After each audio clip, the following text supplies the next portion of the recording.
Hello everyone, it's Cheryl Millett here, live at 5 for a Thursday. And I usually like to come in a couple of times a week, but I thought this was a good day because of what actually happened today.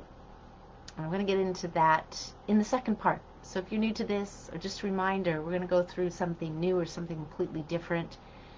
And then some news, some chats, some current, present things in some ways, and then go into some jokes or funnies. So sometimes you've seen me play the harmonica, and I thought I'd go in and see what the definition of harmonica is, but then I just spied the paper, and in the paper it talks about chess, and I wanted to go into the history of chess as well. Now, a harmonica is a it's a wind instrument, but it doesn't have any reed in it. But how is everybody doing? Today was also the chat walk, so amongst me telling you what happened today, something interesting happened on the chat walk. But let me just kind of go into harmonica here. Now, the interesting thing about research is you soon find certain things like, well, we don't really know who invented the harmonica. It could be this person, it could be that person, but they say the harmonica was developed in Europe in the early part of the 19th century, in 1800s. Free reed instrument, like the Chinese sheng, and it is introduced, now whether it's introduced by a French Jesuit, and the Jesuit name came up. So what's a Jesuit? You hear Trudeau, our own Prime Minister Trudeau, is a Jesuit. So what is a Jesuit? So we're just kind of going back and forth here on the Jesuit and chess and harmonica kind of deal. So let me just kind of pop that up. Well, it's a member of the Society of Jesus, a Roman Catholic order of priests founded by Saint Ignatius Loyola, Saint Francis Xavier, and others in 1534 to do missionary work. And the order was zealous in opposing the Reformation, and despite periodic persecution, it had retained an important influence in Catholic thought and education. So apparently it's still going. Who knew? Who knew? And who are these people? And where are they? Yeah,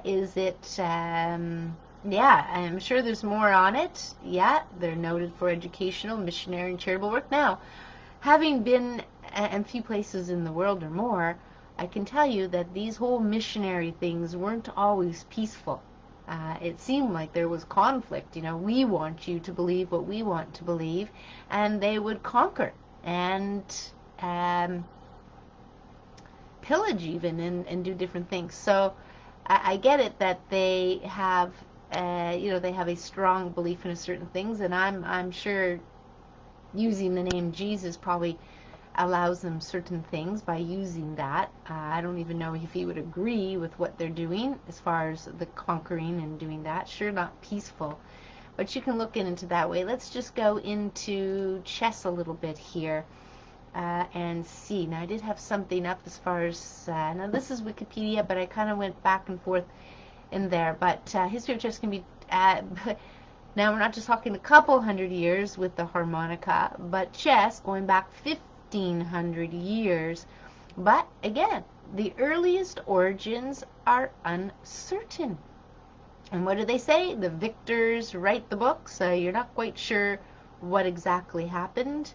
The earliest predecessor of the game probably originated in India, but then traveled to Persia, and Arabs conquered Persia, so chess was taken up by the Muslim world, interestingly enough, and spread to Europe. Now the story, because I just want to kind of honor a neighbor here, again, I was looking at the Annex Leaner. So for those who live in Toronto have heard of the Annex paper, or the Annex, which is a location like Casaloma, the Annex. There's a fox on here.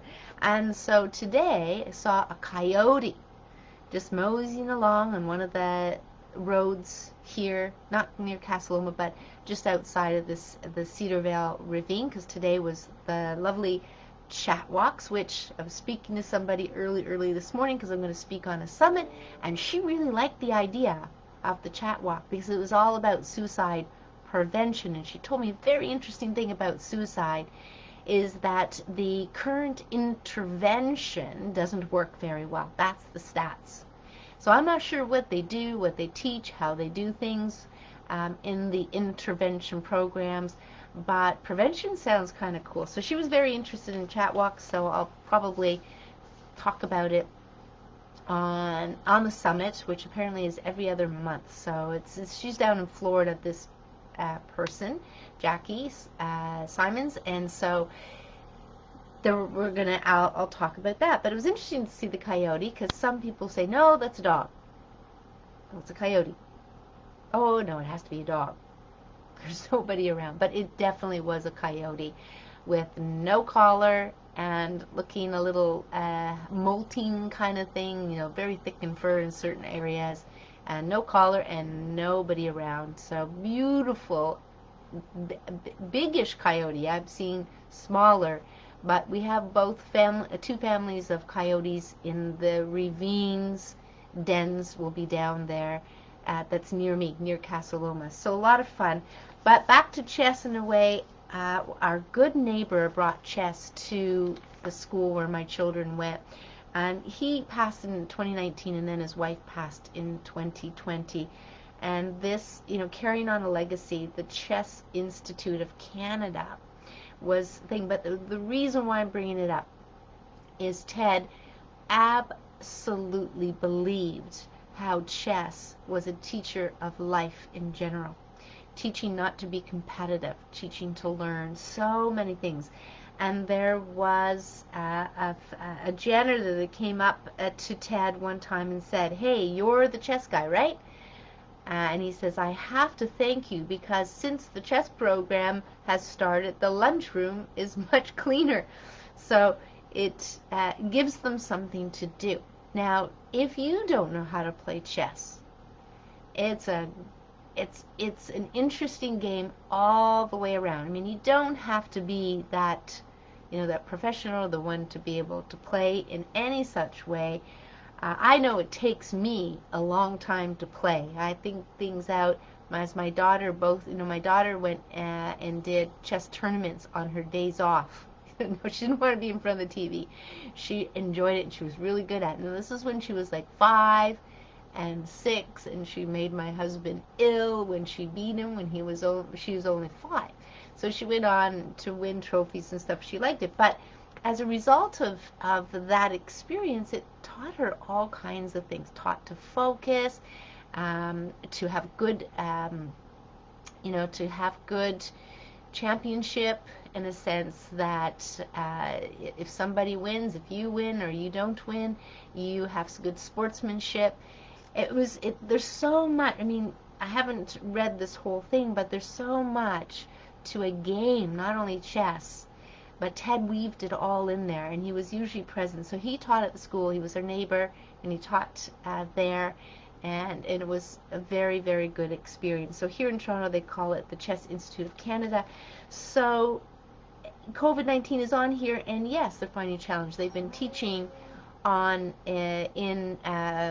since March online, but as some of them were saying, the kids are saying, that they do wish that the COVID never had happened, because it's very much a in-person game, and there's something to being in person anyway, as we know. Even the chat walks. I mean, it's no sense absolutely doing it that way. So that's a whole mishmash of something new or completely different. Wildlife, as they say here in Toronto, if you're not familiar with, they'll say, get used to it. It's part of the habitat, no matter what, even in the city. So we have deer in Toronto, believe it or not, and more the Don Valley side of things. But yeah, we have 2 families of coyotes. They each have a den in the 2 ravines that are here, and they are seen. Now, they can be a bit of a nuisance, depending on if you're letting your dog loose and they want to go play with them. and so they're told not to do that. That is not a good thing. So what else is it about?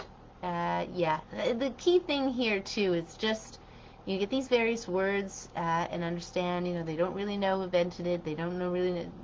There's probably more. It's almost like the hamburger when I talked about that. So origins and history, a lot of fun, a lot of fun. I'll post up a couple of things, but let's get into I'm going to tell you my story. I'm going to tell you what happened today. Today's Thursday, so I go and get my raw milk on Thursdays. And just kind of get my phone ready here because I actually wanted to read you something as advice. And so here's what happened. I get a call. I'm coming back from getting the raw milk.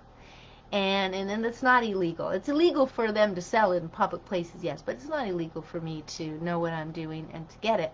So as I was coming back, wow, I'd like to learn how to say. Loretta, I think everybody should learn how to play chess for sure. I think there's no time like the present to play chess. And I'll just mention I know I was a teenager. I can't remember how old I was, but my father taught me chess. And when I beat him, you have never seen a kid be so elated and jump up. Like my father's look on his face was like, "What are you doing?" And going, "What are you talking about? I played dozens of times and I've never won." But anyway, that was a lot of fun. So here I am getting the raw milk, and I'm coming back, and I get a call from my husband. I'm stopped at a light though, so I just go get the phone. Good thing that I did, because minutes before that, two big burly men came up to the door and knocked extremely loud many times, I guess absolutely to get the attention of somebody in the house. And my husband tells me, yep, these were officers asking for one Miss Cheryl Millett and inquiring, well, we had a call to say that she's seeing clients or somebody snitched, so to speak. And there you go. So they had a conversation, and I kind of tried to get as much as I could from my husband just to know how it played out. But he said she's doing her business online, which I am. I'm doing my business online. And in the house, and he reminded that you're not supposed to, in the home, we're not supposed to, yeah, we can go out to Loblaws, and we can go outside, and we can mingle and be close to a bunch of people, but you can't cross houses. That's your bubble. Nobody else can go into your house. But you can have, and I also learned from a friend, which I'm going to continue the story, and then I'll get back to that, is, yes, so they're big guys, and so I'm coming home, and I say, well, where are they now? Well, they went outside. Are they in a vehicle out there somewhere? I'm wanting to pull in the driveway, but I'm not wanting to pull in the driveway. So they see me. I just don't want to be bothered. Didn't want to be bothered with them today. So sure enough, they were. And he goes, yeah, there's a car. It's out there, but I'm not sure. So I come up, and I see, and I'm kind of looking down, and I'm driving past. And, yep, I could see that he had this on his pad. I said, well, did he have a beard? And they had two separate cars, unmarked cars. So they weren't police officers. They were bylaw officers or whatever officers they are. Hello, Ferdinand. So these, 5 or 10 minutes at the door talking to my husband. Well, when can, so my husband, is she here? Nope, she's not here. She's not home. Well, and then what do they say? They say, well, how can we reach her? Well, she'll be home in a bit. She'll be home in a little while. Fortunately, they just did their paperwork in the car. I waited around the corner till they left, but then I had somebody dropping off some money. So she pulled up before the second guy left, and my husband's going, oh, great, okay, but we know who this person is. And they didn't get out of their car to question her in the driver or whatever. So there you go, a little bit of excitement. But so I just want to say this. So as I was coming back from getting the raw milk, that fella he's he's brilliant, and he's very much up in law, legal rights, liberties, and all that kind of thing. So I sent him a quick note, and I said to him, well, while I was visiting you, I got visited from a couple of officers. So he says, well, why did they come? I said, well, somebody called, somebody snitched to say that I was seeing clients, or maybe thinking I was seeing clients, something like that. So he laughs, and he says, well, I can help with that. So I wanted to read you off his advice, okay? Because this is for all of us at the end of the day. So first of all, you don't have to answer the door. My husband invited them in, but they wouldn't come in. So he knew that. He was being a little bugger. And if you do, disclose nothing, which is what my husband did. Don't deny. Acknowledge what they say. Don't obstruct. Don't fret if they levy a charge. In fact, welcome it. Don't make legal arguments with them. I'm sure their task is to educate. They have no desire to levy a charge, but they will charge you with something if you're an ass, right? So it's just as easy to shut up, say nothing, and get the ticket, and that's, and that's that. So simple as that. So I wanted to read off his comment. I wanted to share what happened to you today. Will we ever get to know who it is, where it comes from? Probably not, because I don't know why. They're probably chicken on one hand, and they're probably, divided. It's probably not the people that I want to talk to anyway. But that's what happened. So we'll see. We'll see if they come back, because my husband has said, yep, she does her work online. She does her work online. Made sure he made a point of that.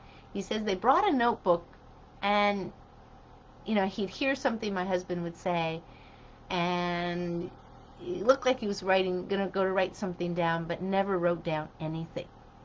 So not quite sure. I saw the one guy. I didn't see the other guy. I was driving by, but I saw the one guy, and he was driving away, but ever so slowly. Like pause for a long time at one side of the stop sign, pause for a long time on the other side. I didn't know there was the second one, so I just said, okay, I'll go run back, call my husband, and see what the deal is. Oh yes, I have this on for now because I actually want to go into something else. The theme of talking about history as well. So enough about those officers, and I'll keep you apprised if they actually come back. But I'm going out of town tomorrow to pick up my spring water, so if they decide to come back tomorrow, I'm out of house anyway.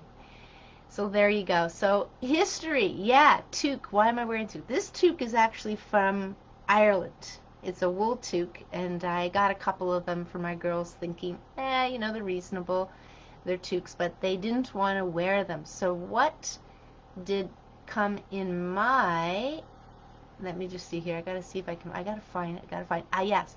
What came into my visual scenario this afternoon was Miss Kamala Harris's family history, which turns out to be Irish. Yes. In the somebody was doing an expert genealogist, Patricia Brennan, and I don't know if I'm going to read. There's a flurry of excitement in the Irish genealogy world with the news that Kamala Harris had a great-grandmother from Jamaica named Iris Finnegan. Could there be another Irish link here to match Joe Biden's ties to Mayo and Luth? Sadly, no. But here's how it goes. So, but that's not the end of the story. The far more likely Irish link to the American vice president is a 19th century slave owner from County Antrim. Now remember, she's put a lot of black people behind bars. That's not something to her credit. So 2 years ago, Donald Harris, economist and professor at Stanford University, wrote a short essay entitled Reflections of a Jamaican Father. His eldest daughter had recently become the U.S. Senator from California, and as a rising star in the Democratic Party, she was already attracting a lot of media interest. So Kamala Harris is becoming a symbol of American diversity, but she is the daughter of immigrants. Her mother was a scientist from India, and her father was an academic from Jamaica, and his essay offers a short family history and intriguing possibility of an Irish connection. I bet not the one felt Ireland welcomed, that means welcome in Irish, Ireland is likely to boast about. Yes, Donald Harris's, her father's parents were Burl and Oscar Harris, known to the family as Miss Burl and Maz Oscar. And he fondly writes of his two grandmothers, both formidable matriarchs who were an influential part of life growing up in Jamaica. His paternal grandmother was Christiana Brown, known as Miss Chrissy. And his maternal grandmother was Miss Iris, née Iris Finnegan. Miss Iris's ancestry was unknown to him. Miss Chrissy was a descendant of Hamilton Brown, who is on record as a plantation slave owner and founder of Brownstown. Brownstown is in St. Anne's Parish, Middlesex County, and the Harris family was based in Orange Hill. Brownstown, Miss Irish, Sugar Farm, all of that, and border, and so you're talking about Jamaica here. So isn't that interesting? So in some ways, we can see how, but it goes on, just comes from money, comes from money, comes from all that stuff. It goes on here about different things. I'll post it up if you want to read the whole thing. And then, yep, so it's slaves, then all that, and yeah, that's it. We're going to just stop there. But this is the Irish hat. That's why I was keeping that on. Let's go into some other crazy stuff here.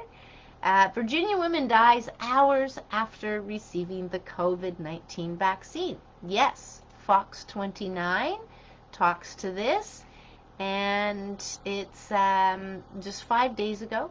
Yep, Virginia woman dies hours after receiving the vaccine, the injection. Health officials are investigating, and she basically now they're saying that the cause of death was not an allergic reaction, and we understand that that's not only what's happening as far as allergies with the injections, but that it could be serious stuff, they're neurological.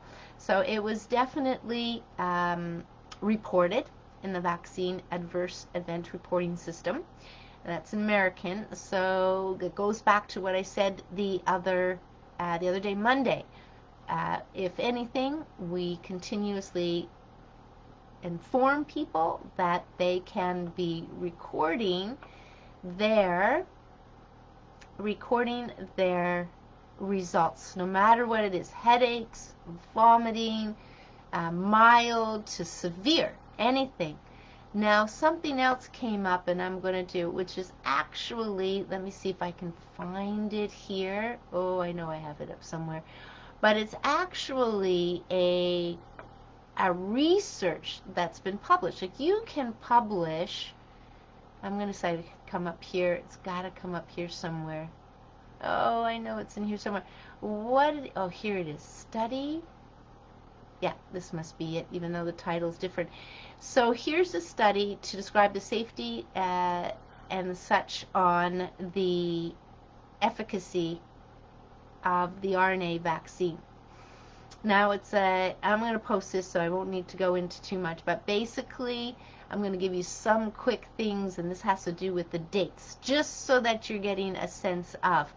Actual study start date was April the 29th, 2020. The estimated primary completion date is August the 3rd, 2021. Estimated study completion date, January 31st, 2023. So this is because some of these things are following through with what's going on. What is this study about? I mean, basically it's saying that they're doing a study as to what's going to happen with this new vaccine. So there's a placebo control. So if people were very fearful, this is for healthy people, by the way, this phase, I'm just going to read the brief summary so you can have an idea. This is a phase 1, 2, 3, randomized, placebo control, observer blind, dose finding, vaccine candidate selection, and efficacy study in healthy individuals. So the study consists of two parts. So phase 1, to identify preferred vaccine candidates and dose levels. Phase 2-3, an expanded cohort and efficacy part. This is where people are getting these vaccines or not getting, and see what kind of happens in the range of symptoms from mild to severe. But I'm going to read a little bit about what they put under severe so that you have an idea. So I won't read any more about the brief there, but they're doing all ages, including what they said they were not going to do under, teenagers that were not supposed to be getting this injection, but they definitely have greater than or equal to 12 years of age. So 12 to 15, something like that. The candidate selection and evaluation phase 2-3 is, they have certain terms here. Participants greater than 16 of age who originally received a placebo will be offered the opportunity to receive the BTN 162b2 at defined points as part of the study. And it goes into the arm and the intervention here. So the experimental low dose, they have experimental low mid dose, they have experimental mid dose, they have experimental high dose here somewhere, experimental placebo. So they're going to give comparator. I do not know what they mean by that, what the comparator is exactly. And because it could be another vaccine. I've heard people in the pharmaceutical talk to it where they are actually in their study, and hence the reasons are not different, whether they call the placebos actually just another drug. And is there any difference from one to the other? No, they're both getting side effects, right? They're both getting side effects. So let's hear, this is where I want primary outcome measures. So they tell you that time frame for reporting local reactions. This is pain in the injection site, redness, swelling, as self-report. So this is on the mild side. Local reactions, so that's in the arm. And then they go reporting systemic events. So fever, fatigue, chills, headache, vomiting, diarrhea, new and worsened muscle pain, new and worsened joint pain as self-reported on electric diaries.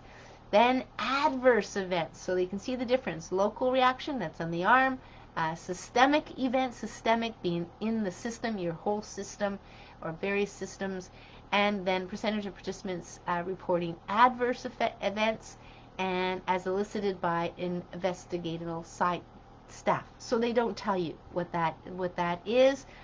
And but there's other things that they go into. Percentage of phase 1 participants with abnormal hematology and chemistry laboratory values.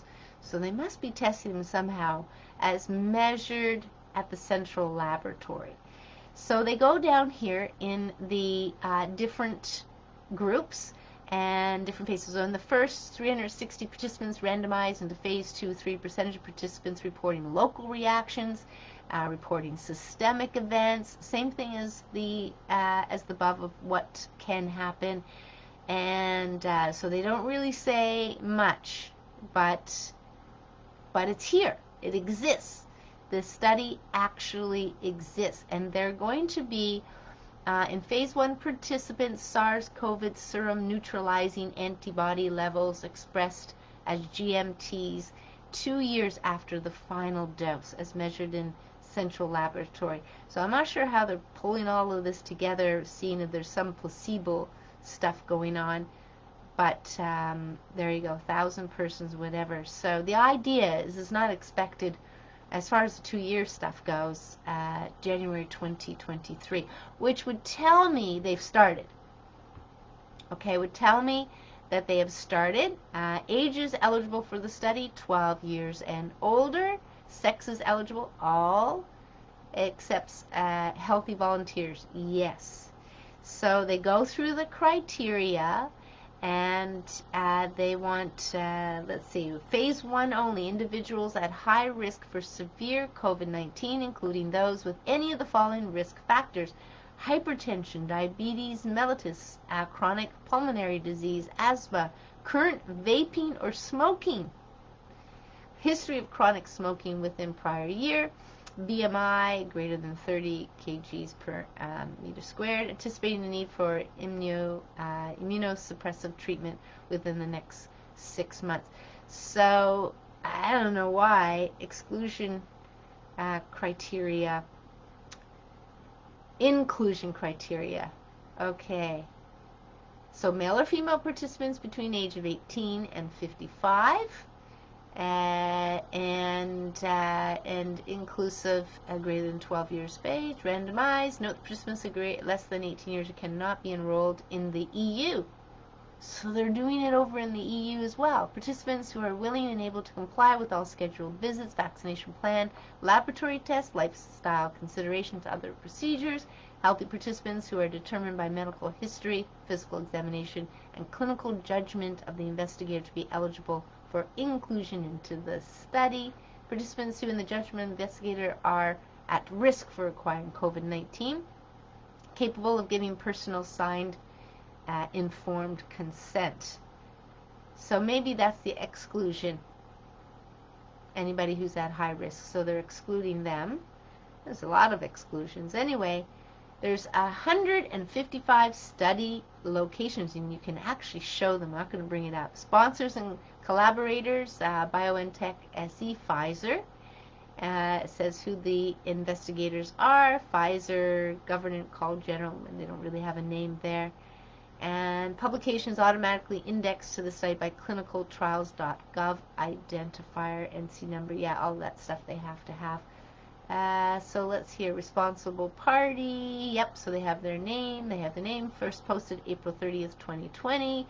So back then, they're all getting ready of all kinds of stuff. So they're definitely wanting to seriously explore what's going to happen with the vaccines here. See what they do. There's a bit more information here. What else did I want to talk about today? Let's see if there was something I wanted to talk about today. I think that might be it. The idea is the end of lockdown caucus is a very, if you haven't supported that already, I'll put that down below. Oh, I know what it was. I watched a short video that took place in London, and they're all screaming and singing at the top of their lungs a certain ditty, a song, and it definitely came into light. Oh, here, Daz Naz leads London crowd in singing, "You can stick your new world order up your ass." That's what it's called. It's only a minute, but I'll link that there below. So I thought that was interesting. But there are, they look like there's hundreds of thousands of people there coming out to wherever that is in London.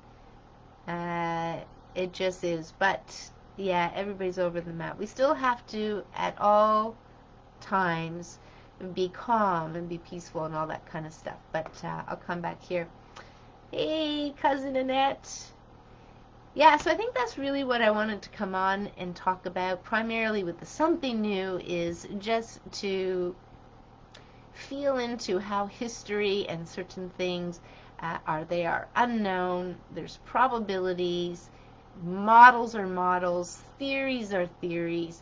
And at the end of the day, when we are reading and hearing, language becomes important. I know I've been very big on language and what you hear, but in asking questions, so where does that come from? You know, if it comes from a theory, the beliefs, and theories are only as good as the science, and not as good as the ego. Those kind of things kind of come together, but really, at the end of the day, we continue to get informed, raise our vibration, but raise our awareness and come together. The divide and conquer absolutely needs to be thrown in the garbage, but it's going to happen because there is a tremendous amount of fear being pushed through the mainstream media. For sure, you can see it. I can see it on people's faces. I can see it the way they respond. I can see it when I don't wear masks in stores, although most people just kind of, they don't really look at me. But I am hearing from other people that they are getting the tap on the shoulder and being told, where's your mask? And as my uncle would say, what, yours not working? Anyway, we can be funny because funny will keep us lighter and all that kind of good stuff. And doggy barks when he hears the gate being opened and closed. Okay, Shadow, no more barking. So now I'm going to go into some jokes. No more barking. Sometimes he listens. Hey, Shadow? Sometimes I throw him in the house because he can't help himself. No, but hey, no more barking. Alright, so let's go into 3 jokes here. We're actually getting very close to being at the end of the calendar year, which this would have been 2020. Very close. Maybe another 2 live at 5s. But there'll be plenty of jokes everywhere else to look for, so we'll do that. Alright. Because this is December, there's a couple of Santa jokes. What do you call people who are afraid of Santa Claus? What do you call people who are afraid of Santa Claus? Claustrophobic. There you go. And I recently learned, well, last year, that Santa, if you scramble the letters up, spells a different word. And you can put it down here if you know. But maybe the officers are back, and that is why Shadow is barking. Well, hopefully they don't know where I am. That would be the helpful thing. Second one. How do you know when the moon is nearly broke? How do you know when the moon is nearly broke? It's down to its last quarter. Alright, last one. If you dress up as a banana and eat a banana, is that bananalism? So I guess versus cannibalism, it's cannabananism. Something like cannabananism. Well, there you go. It's not one of the words, I have to say, it's not one of the words I actually like. Cannibalism. Don't really care to say that word. It just seems like it's one of those things that planted in history to make us afraid of that, but also to let us know it actually happens and still happens, right? So scary as that is what it is. Anyway, we will leave on a lighter note where we will just smile and enjoy our dinner, enjoy our evening until next live at 5. Until then, I'm going to go to get spring water and continue business as usual. There you go. So take care, everyone. Any comments, questions, or shared links or anything like that? Yeah, keep sharing them. Thank you very much for that. And if I ever hear anything that Rocco won the case, or you have heard that Rocco won some case that has to do with they cannot here in Canada ever make the injection mandatory, then post it below, because I am still trying to find it, and others would be elated to know that that is the truth.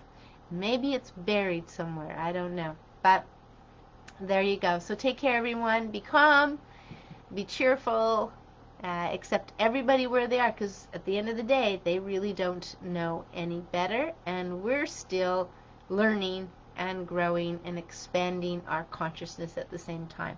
So we can have all the lightness that we care to bring in, and observe what kind of happens, and observe our reactions. That really teaches us more than some even actually know. We know what our reactions are. So take care, everyone. Bye for now. Big hugs, virtual hugs, but if I see you in person, we'll definitely hug. So take care. Bye for now.